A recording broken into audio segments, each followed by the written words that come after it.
Last aggravated assault. This was Friday. This is about 9:30 p.m. and we had a call that was to an apartment in the 800 block of South Lyons Avenue. The 911 call was made. The dispatchers could hear a woman yelling at a guy, or what they presumed was a guy. They did find there was a no contact order in place for that apartment. Turns out that's what happened. We had a woman that ended up being our victim. She has a no contact order against I don't know if it was her ex-boyfriend. Let me make sure I'm not getting these mixed up.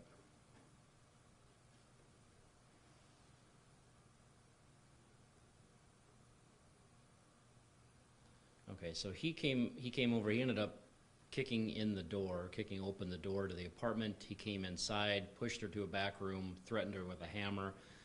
At some point he left. She tried to secure the door, and we believe that he entered then through a window, but he was threatening her again, and that's when she made that call.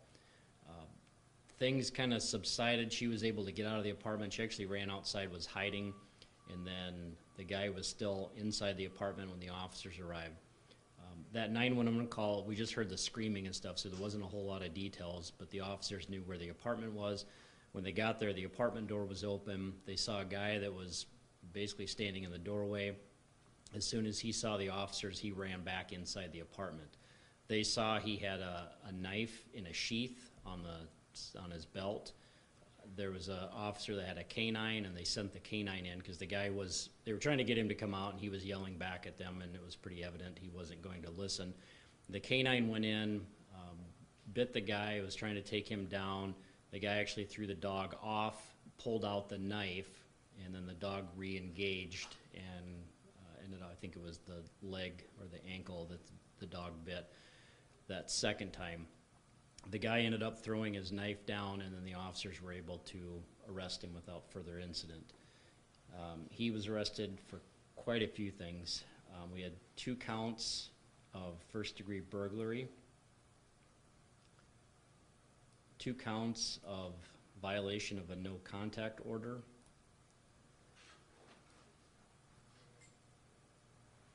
3 counts of aggravated assault on law enforcement, 1 count of aggravated assault domestic, quite a few little things, but those are the big ones. Resisting arrest, obstruction, interference with emergency communication, and intentional damage to property. Was the Agasol on law enforcement because of the dog? With the knife, yeah, him threatening. Threatened the canine with a knife? Yeah, and the officers that were there. He had the knife out. He claimed he wasn't threatening the officers, but that threat part ends up falling on the victim. So in this case, the officers were the victims. So he didn't stab the dog. He just had the knife out. He had the knife out, right? So when you pulled it, that's when it was threatening? Yes. Sorry. You have his name? Yep.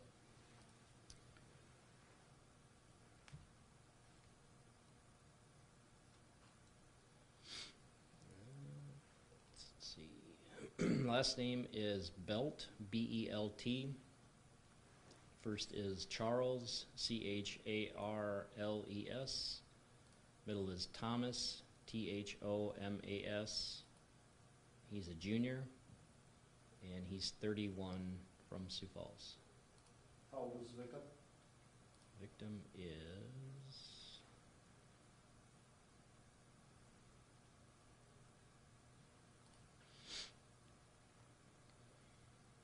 32.